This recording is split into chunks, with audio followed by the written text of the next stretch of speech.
Bueno, muy buenas noches.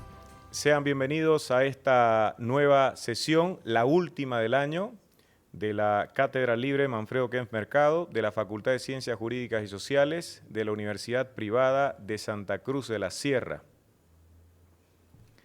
Se ha observado, sin duda con justicia, que las historias del pensamiento filosófico, desde Diógenes Laercio hasta Russell, pongamos por caso, no han sido generosas respecto a la valoración del aporte femenino. No se trata, por supuesto, de un cuestionamiento que tenga únicamente conexión con lo que la corrección política nos impone. Es apenas una mirada más o menos crítica que podría originar un entendimiento mucho más amplio de las distintas contribuciones que se han llevado a cabo a lo largo de los siglos.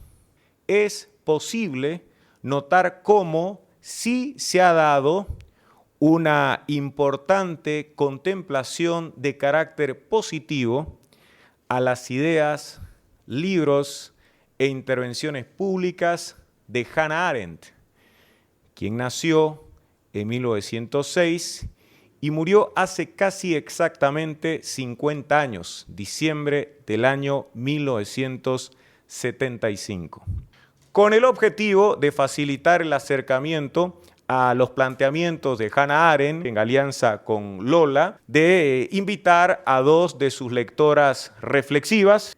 Está Lourdes Romero y está Sofía Rojas, así que vamos a comenzar. Muchísimas gracias, muchas gracias por el espacio.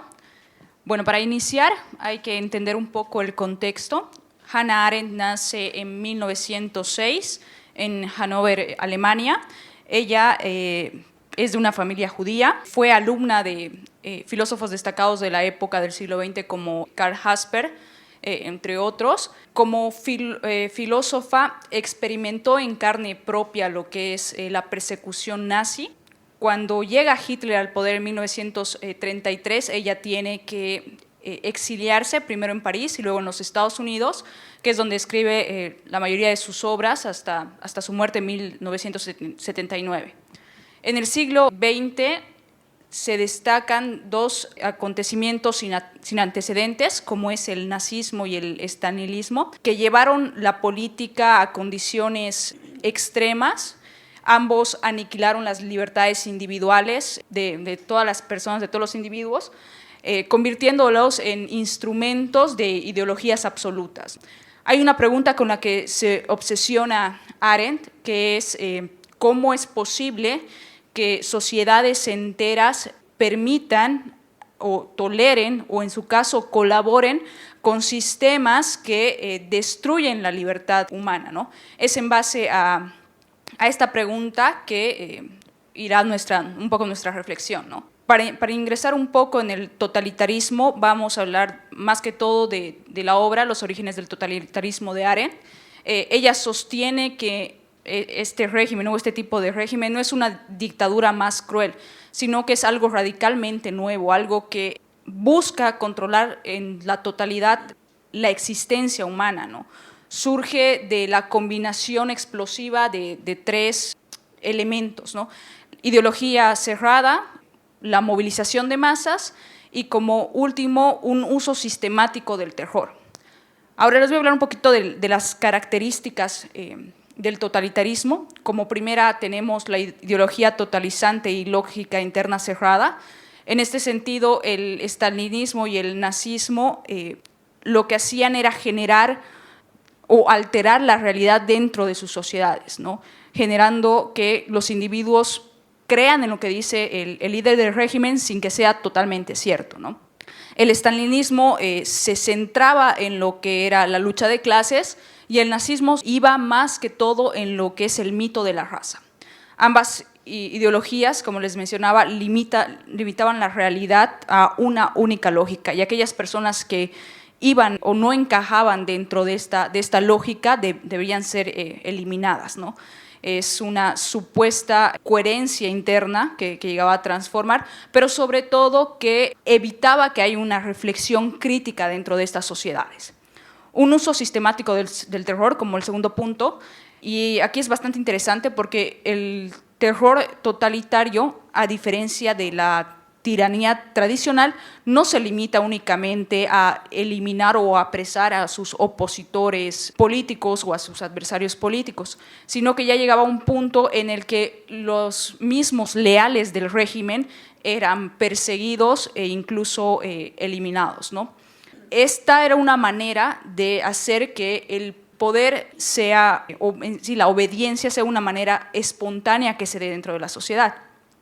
Hay un ejemplo muy interesante, el de la Unión Soviética, las purgas, que no iban a los opositores, sino también a estas personas leales, denominándolas enemigos del pueblo, ¿no? Lo que genera en la población un miedo paralizante de no saber qué decir, qué no decir, de qué manera actuar o no actuar, simplemente intentar no hacer nada para no ser otro perseguido más, ¿no?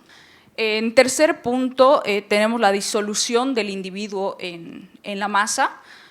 Esto es algo que nota Arendt, que el totalitarismo se origina en grupos de individuos que se sienten solos, que no tienen una identidad, que no tienen un lazo emocional o social con otros individuos, ¿no?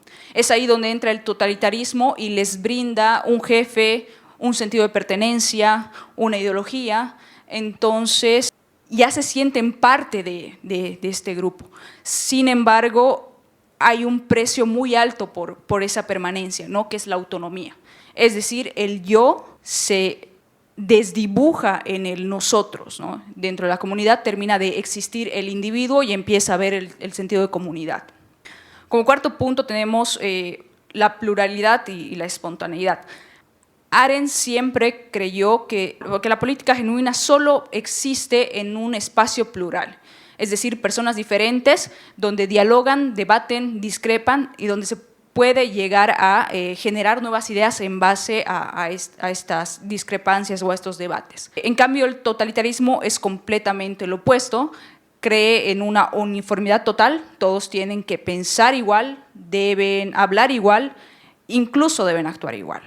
No existe un debate, solo consignas que se vienen repitiendo constantemente. Como quinto punto, la diferencia entre el totalitarismo y la dictadura clásica. La dictadura centraliza el poder, pero deja una estructura social. En cambio, el totalitarismo, en lugar de mantener las estructuras sociales, elimina todo y pretende conseguir no controlar, sino dominar plenamente la vida de todos los individuos. Es así que la dictadura clásica controla el poder político, mantiene estructuras sociales básicas, elimina opositores políticos y usa represión selectiva, es decir, escoge a quienes va a reprimir de acuerdo a los intereses de la dictadura. El totalitarismo busca controlar la vida. No sé si han leído o han visto la película de 1986, que es algo similar al totalitarismo, ¿no? Destruye toda estructura independiente, busca transformar la naturaleza humana y usa el terror arbitrario y masivo, es lo que les explicaba, ¿no? En un totalitario no importa si están dentro de sus fieles, a quienes tienen que atacar, lo va a hacer. Es por esto que Arendt se refiere a los campos de concentración del nazismo como laboratorios, pero ¿qué era lo que realmente se experimentaba allí? Y la respuesta es quizás una de las más aterradoras para aquellas personas que creemos en la libertad, y es la capacidad de destruir completamente a una persona. Les voy a explicar por qué. Hay todo un proceso. Se iniciaba quitándole sus derechos, es decir, no existía ya una persona jurídica. Se destruía su dignidad moral, es decir, ya no teníamos una persona ética. Aniquilaba su individualidad, es decir, ya no teníamos una persona única. El resultado que nos da de todo esto es seres humanos convertidos en superfluos, prescindibles de la sociedad. Como les mencionaba, es el horror máximo porque demostraron que se puede eliminar a una persona sin siquiera matarla.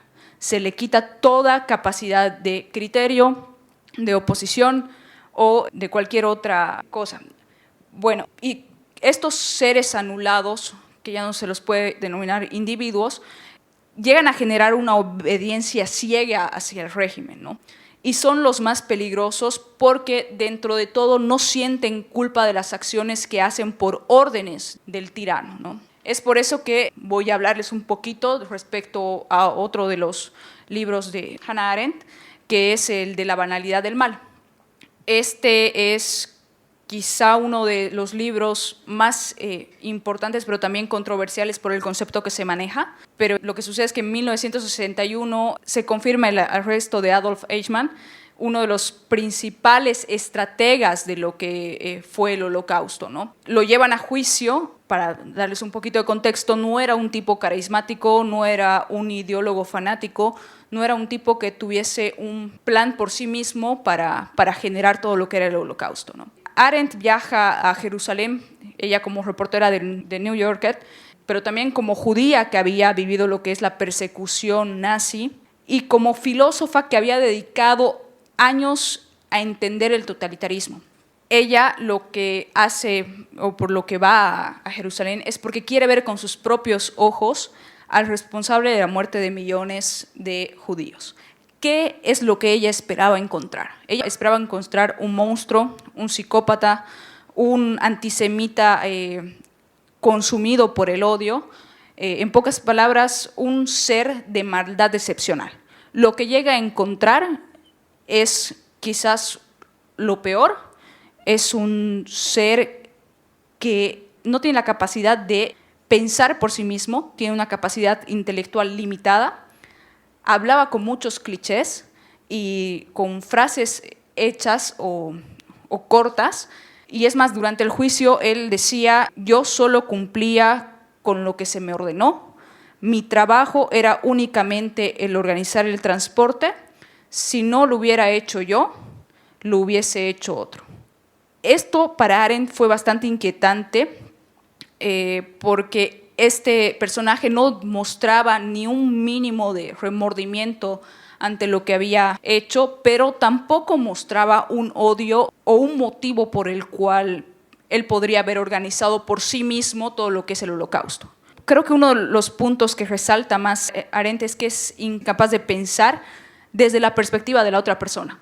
Pensar qué sentían las miles de familias dentro de los trenes. Solo lo que él pensaba era ser eficiente para el régimen, cumplir las órdenes para el régimen. Ahora, entrando un poquito ya al concepto de la banalidad del mal, de esta experiencia que vive Hannah, llega a concluir que en este concepto de banalidad del mal, y como les decía un principio, llega a ser un concepto bastante controversial, por el hecho de que creían que se le estaba quitando la importancia a los hechos ocurridos, ¿no? Sin embargo, al hablar de banalidad del mal, no estaba quitando ni siquiera la importancia que tuviese este hecho histórico, sino que había algo mucho más profundo y quizás más perturbador, ¿no? La banalidad del mal significa tres cosas fundamentales. El mal puede volverse ordinario, es decir, que puede ser ejecutado no por una persona extremadamente malvada o por un monstruo, sino por personas ordinarias, por personas como nosotros que encontramos en la calle, que simplemente están haciendo su trabajo, ¿no? El segundo, que no siempre se necesita odio, fanatismo o algún sadismo, sino que a veces basta con esta obediencia ciega que les hablaba a un principio, la ausencia de criterio y sobre todo el conformismo. Para el tercero, digamos, las características, creo que la característica más peligrosa de Eichmann, que no era su maldad, sino que renunció a su capacidad de juzgar y de preguntarse a sí mismo si lo que estaba haciendo era lo correcto o no.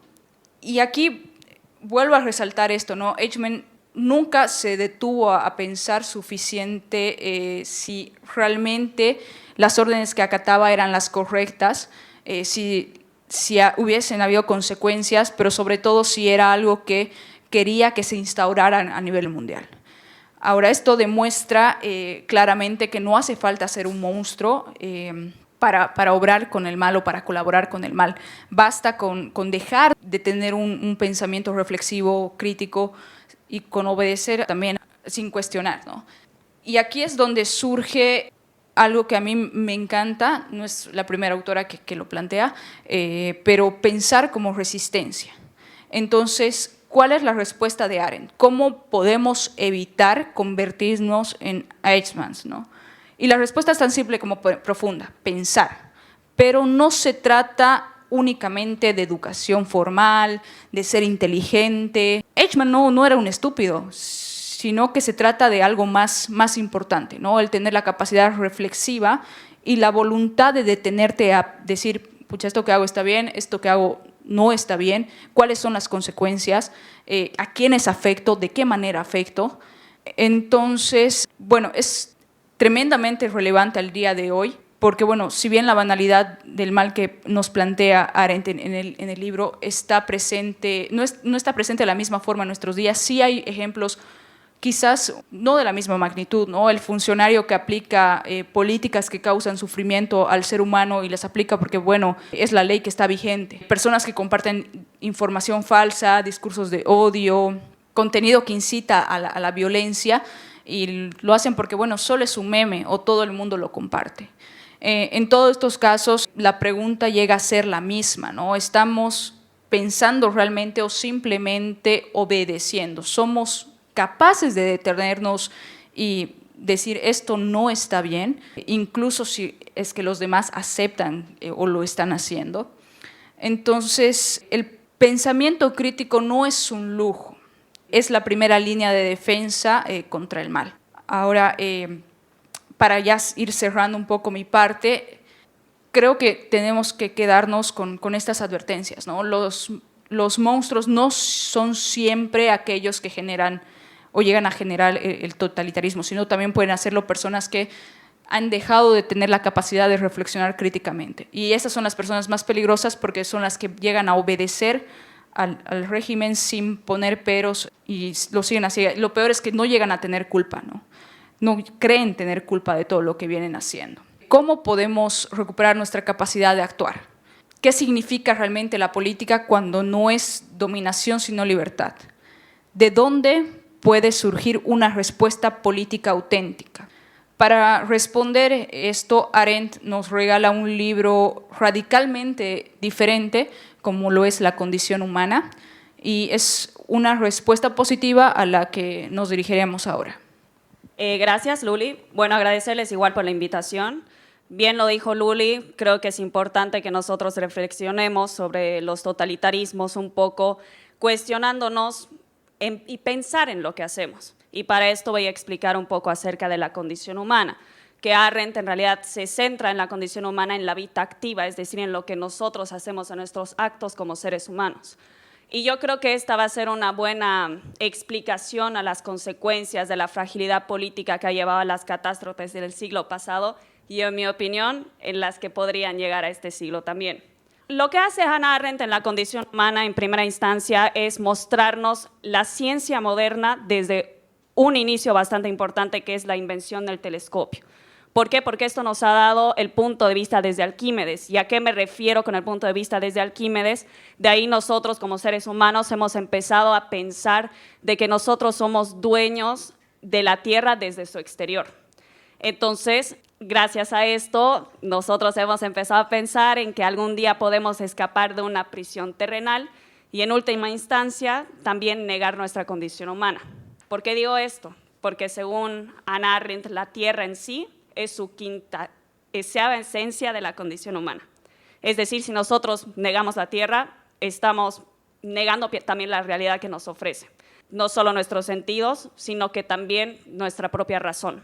Entonces ahí también nace una adulta cartesiana universal, en donde la mente ya no va a confiar de una realidad externa y simplemente en la misma realidad consigo mismo, con una persona misma. Y esta pérdida de certeza y la renuncia de la realidad va a ser la precondición filosófica para esta crisis política. Entonces, fuera de la vida completativa, o sea, toda la parte de reflexionar y la parte del pensamiento, que igual lo vamos a tocar más adelante, como lo había mencionado, para Hannah Arendt lo importante es que nosotros primero consideremos cuáles son nuestras condiciones en cómo actuamos en esta vida activa. Y ello lo que hace es explicar 3 actos muy importantes: la labor, el trabajo y la acción. Primero, si nosotros hablamos de la labor, esto para Hannah Arendt va a ser o va a tener como condicionante un proceso biológico del cuerpo humano. ¿Qué quiero decir? Que este proceso va a estar condicionado a la naturaleza misma, porque al final nosotros los seres humanos realizamos actos para nuestra supervivencia individual y también para conservar la vida de la especie. Entonces, la condicionante máxima de la labor va a ser la necesidad, nuestras necesidades vitales. Entonces, al momento en el que el ser humano empieza a laborar y empieza a tener este proceso de fabricación, van a generar ciertos productos que van a tener por característica principal el consumo.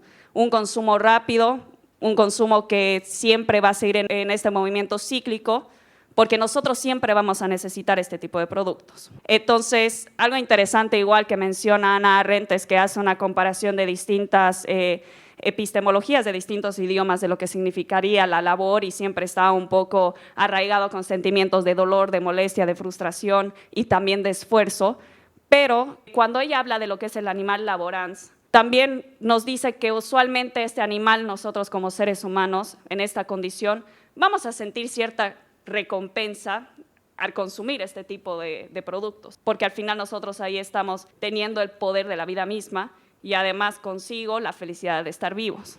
Ahora, a diferencia de lo que sería el trabajo, su condición máxima va a ser la mundanidad. ¿Por qué? Porque aquí ya estamos hablando de una fabricación mucho más artificial, en el que las cosas ya no van a ser de consumo rápido, sino que pueden perdurar y durar a lo largo del tiempo. Y ya no son tangibles en sí, sino que más bien la única forma en la que dejen de existir es por su uso constante o por su destrucción. Entonces, en estos objetos, en este proceso, su condición ya no es la necesidad, sino simplemente su uso. Ahora, es interesante también como menciona este proceso de creación de estos productos de uso, porque va a existir una conversión de una materia a una cosa, y por ende nosotros vamos a disponer de los materiales que nos da la misma naturaleza. Es decir, que nosotros vamos a coartar también el proceso natural en ese sentido, pero otra cosa interesante también que nos dice Hannah Arendt de lo que en el agente en este sentido sería el Homo faber, es que el Homo faber para poder llegar a esa fabricación o a ese producto final es que necesita un modelo o una idea propia y un incentivo propio. No va a ser por una necesidad biológica, sino más bien por un incentivo de una idea, de un simple ser humano. Entonces, se va a basar un poco, sí, en esta lógica de medios y fines, sinceramente, pero es un fin, un producto que no va a necesitar necesariamente repetirse a sí mismo como lo es los productos de consumo o que generan la labor. Así que, bueno, o sea, tal vez el Homo faber sí tiene un poco de justificación, según Hannah Arendt, en la violencia, en el sentido de que nosotros vamos a poder extraer e interrumpir y destruir los procesos naturales al convertir esta materia en un objeto artificial o de uso, pero no quita el hecho de que estos productos también facilitan la labor. Y eso ayuda a que el ser humano pueda disminuir cierta capacidad de dolor al hacer este tipo de esfuerzos. Ahora, para mí lo que es la condición por excelencia en realidad es la tercera, que es la acción, que va a ser la actividad esencial de una vida política. ¿Por qué? Porque va a corresponder a esta pluralidad que ya lo había mencionado Luli. Pero a diferencia de los otros dos actos, es que nosotros no vamos a necesitar de cosas materiales, sino que más bien su característica clave va a ser nuestra relación con otros seres humanos. ¿Y por qué es importante esto? Porque la pluralidad es al final nuestra condición esencial. Porque para Hannah Arendt, a pesar de que nosotros compartimos condiciones con los distintos seres humanos, nosotros somos iguales, tiene que haber esta diversidad para que nosotros podamos tener esta capacidad de actuar, de comenzar cosas nuevas. Y tiene que estar siempre casado con el tema del discurso, es decir, con la palabra misma. Porque la realidad, para poder, no sé cómo decirlo, para poder nosotros de alguna forma tener la respuesta de quiénes somos, la única forma de hacerlo es si revelamos nuestro ser mediante la palabra, si estamos en espacios de aparición. Porque si es que a un ser humano directamente quieres, no sé, caracterizarlo simplemente por sus defectos o por características, no sé, por las buenas características que uno tiene, no estás mencionando quién es, simplemente estás mencionando un qué es. Entonces, esta capacidad que tiene el ser humano de comenzar cosas nuevas no solo va a ayudar a que uno pueda prevalecer a lo largo del tiempo con la palabra al exteriorizarlo, sino que también va a poder comenzar y cosas nuevas y además conocer la realidad, porque para Hannah Arendt en realidad la forma de conocer la realidad es mediante las experiencias y el relacionamiento humano que tenemos cada uno de nosotros.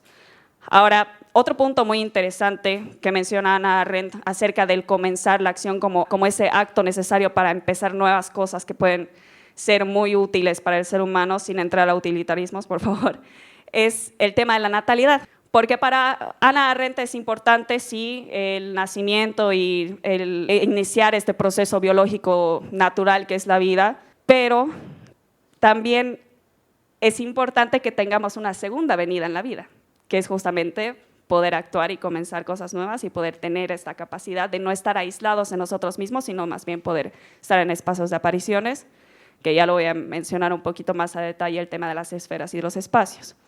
Ahora, ¿cuál es el problema de la acción y cuál para mí es uno de los puntos más importantes de por qué se ha desvanecido bastante esta condición tan importante? Es porque el ser humano le tiene miedo a dos características bastante frágiles que tiene la acción. Primero está la irreversibilidad, porque cada vez que nosotros iniciamos mediante la acción algún tipo de discurso, por decirlo así, nosotros ya estamos desencadenando un ciclo de consecuencias. Entonces ahí es donde Hannah Arendt nos invita a reflexionar de que siempre tenemos que ser responsables justamente de nuestras acciones y de nuestras palabras. Sin embargo, igual menciona algún tipo de remedio que puede ser, por ejemplo, el perdón, pero esto no necesariamente siempre va a funcionar y además de que usualmente si es que haces un acto que no es moralmente correcto va a llegar un castigo, entonces al ser humano le preocupa actuar por las consecuencias que uno puede tener. Ahora, otro es la imprevisibilidad, porque al final los seres humanos no somos previsibles. No vamos a saber nunca en un nuevo ser humano qué es lo que va a accionar o qué se va a inventar. Es algo que nunca vamos a poder tenerlo ni siquiera en una estadística o numéricamente hablando, como se intenta o se pretende a veces encontrar en fórmulas matemáticas. Y para ella tal vez algún remedio pueda ser una promesa, pero la promesa al final no te va a generar una seguridad absoluta, ni tampoco va a predecir el futuro, pero lo toma también como un remedio. Ahora, otro punto muy importante para que nosotros entendamos las consecuencias del totalitarismo y la banalidad del mal según la condición humana, es que nosotros tenemos que diferenciar estas dos esferas, la esfera privada y la esfera pública. Para Arendt, la esfera privada siempre va a estar relacionada al hogar y a la familia. ¿Por qué? Porque va a ser nuestro lugar de necesidad. Nosotros tenemos una familia por una necesidad biológica y eso no es un espacio de aparición, sino más bien es una exigencia vital, es nuestra esfera privada, o sea, no va a ser algo no va a estar relacionado, digamos, solo va a estar relacionado en realidad a la vida económica de poder comer, dormir. Entonces, en realidad es un concepto un poco más prepolítico, por decirlo así, porque no es un espacio de aparición. Y además también está relacionado con el tema de que es un espacio oculto, porque también la esfera privada tiene que ver con nosotros mismos. ¿Y por qué lo dice como un espacio oculto que no puede salir a la luz pública? Porque a pesar de que yo pueda nombrar ciertos sentimientos o emociones que puedo tener en el momento, ningún otro ser humano va a poder sentir. Ahora, la esfera pública, que ella lo relaciona mucho con la polis, es este espacio de aparición que los seres humanos necesitan para que exista la acción, justamente. Entonces, lo que sucede cuando hay las apariciones o las revelaciones del mismo ser humano es que uno puede llegar a tener una vida digna de recuerdo, donde las palabras y los actos pueden ser vistos y oídos por todos. Entonces, como lo había mencionado anteriormente, gracias a la esfera pública nosotros podemos conocer lo que es la realidad y a uno mismo. Una de las razones incluso de por qué Hannah Arendt lo menciona como una esfera pública es porque el mundo es algo común que tenemos todos, pero al mismo tiempo nos separa, porque hay materias y cosas que nos separan, pero eso no quiere decir que nosotros no estamos compartiendo una misma realidad. Entonces es algo que nos separa y nos une al mismo tiempo, pero dentro de todo igual no significa que no sea un espacio en el que nosotros podemos llegar a alcanzar una permanencia o algún tipo de inmortalidad terrenal. Y bueno, en ese sentido, gracias a este tipo de espacios, también nosotros podemos conocer la unicidad de los distintos seres humanos. Es ahí donde nosotros podemos realmente conocer la esencia de la pluralidad que tanto Hannah Arendt nos ha mencionado, la importancia de que nosotros podamos distinguirnos entre los otros seres humanos. Entonces ahí ya viene la respuesta, ¿por qué nosotros seguimos teniendo totalitarismos y la inminente llegada de una banalidad del mal? Porque gracias a la época moderna, como les mencionaba, y estas ciencias que están más bien ayudando a que el ser humano quiera escapar de una realidad, es que ha prevalecido un poco el animal laborans en el sentido de que nosotros simplemente estamos viviendo por una necesidad biológica y ya no existe una línea divisoria entre una esfera privada y una esfera pública. ¿Y qué pasa con esta intromisión? Yo la verdad que he puesto 3 puntos que a mí me parecen muy importantes. El primero es el conformismo, porque nos hemos acostumbrado a vivir en una sociedad de masas en la que todos tenemos que estar, no sé, actuando como si fuéramos una gran familia, pensando que absolutamente todos tenemos el mismo interés simplemente por nuestras necesidades vitales, que eso no es cierto. Ahí nosotros estamos borrando a la individualidad de los individuos que componen esta sociedad. Entonces ahí, al querer esa uniformidad, se está reemplazando la pluralidad. Gracias a esto, que es el segundo punto, va a existir una degradación de la acción, porque nosotros, o en general esta sociedad, gracias a la búsqueda de la ciencia moderna y por los miedos justamente de la acción, como les contaba, de la irreversibilidad y también la imprevisibilidad, para la gente este tipo de charlas justamente más filosóficas y el discurso, la palabra se han vuelto más que todo charlas ociosas, charlas que son improductivas. Antes de que exista esta diferenciación de Hannah Arendt de labor y trabajo, la mayoría de los escritores un poquito más antiguos que ella, te decían de que la única distinción que podría haber del trabajo, por lo menos es lo productivo y lo improductivo. Bueno, para muchos todavía la filosofía sigue siendo un trabajo improductivo. Ahora, el gobierno de nadie. ¿Por qué el gobierno de nadie? Porque, como les mencionaba, por pensar de que todos tenemos que poner a las necesidades vitales por encima como si fuera una jerarquía, nosotros estamos buscando cierto tipo de gobiernos en los que la administración prevalezca, es decir, que cuyas reglas y cuyos modelos de conducta se basen en estadísticas de comportamientos de masas, en vez de un comportamiento un poco más individual. Así que esto está sustituyendo obviamente a un gobierno político, a un gobierno en el que los individuos realmente sean parte de. Ahí ya no existiría, digamos, lo que nosotros conocíamos en la antigüedad como una polis, por ejemplo. Entonces, ¿qué es lo que va a buscar el totalitarismo? En pocas palabras, es la destrucción de la pluralidad, porque se va a basar en esta premisa de que los hombres necesitan estar aislados, de que podemos ser reducidos como lo más primitivo del ser humano, que simplemente vivimos para satisfacer nuestras necesidades biológicas, y que por ende cualquier tipo de gobierno pueda considerar al ser humano como si fuéramos intercambiables y además simplemente un material humano. Y sobre el tema de la banalidad del mal, es que va a ser que, lo mencionó Luli, vamos a tener esta ausencia de pensamiento y aparte una falta de acción. Al principio yo les había mencionado que para Hannah Arendt es muy importante la vida activa para explicar la condición humana y por eso no habla mucho de la vida contemplativa, pero para mí sí lo es, porque al final para mí el pensar va a seguir siendo lo más puro de la esencia del ser humano y creo que también es necesario para que nosotros podamos eliminar esta idea de que se necesite una sociedad de masas y de que pueda existir una conciencia y un juicio propio que pueda ayudar a que el discurso ya no pierda su poder y de que nosotros ya no seamos esclavos de ciertos pensamientos irreflexivos por culpa de esta necesidad. Así que Hannah Arendt en realidad empieza este libro mencionando que el ser humano ya había lanzado el primer satélite en el universo y es interesante porque ella de verdad le tenía mucho miedo a la modernidad porque tenía miedo de que nosotros como seres humanos perdamos hasta incluso esta capacidad de pensar y de actuar por estos conformismos que nos estaban dando la tecnología. Es interesante, pero así comienza el libro. Entonces, según ella, si es que triunfa la modernidad, nosotros vamos a empezar a cambiar la acción por la fabricación simplemente de algunos bienes de consumo. Vamos a cambiar la política por la administración, que eso se ha visto y se lo sigue viendo, porque siempre vamos a pensar de que al mezclar esta esfera privada en la que la familia simplemente está ahí para brindarnos ciertas necesidades vitales, el Estado también lo tiene que hacer, que en realidad ahí es donde igual se pierde esa línea divisoria. Nosotros estamos acostumbrados igual a pedir un Estado paternalista que nos ayude a satisfacer estas necesidades porque lo tenemos como una jerarquía, siendo que nos olvidamos de que igual el ser humano como individuo puede tener otros intereses, y ella lo toma como una ironía que estemos en una sociedad de trabajadores sin trabajo. ¿Por qué digo esto? Porque el trabajo, este agente Homo Faber, sí o sí va a empezar con esta idea. Entonces, si es que nosotros ya no tenemos ese juicio propio, ya no hay esas ideas de creación para fabricación de tal vez ciertos utensilios que no sean necesarios para nuestra vida, para nuestra subsistencia, pero que sí nos hacen la vida un poco más sencilla, y el dolor y el esfuerzo que nos hace laborar sea más llevadera y inminentemente tener un placer un poco más continuo en ese sentido.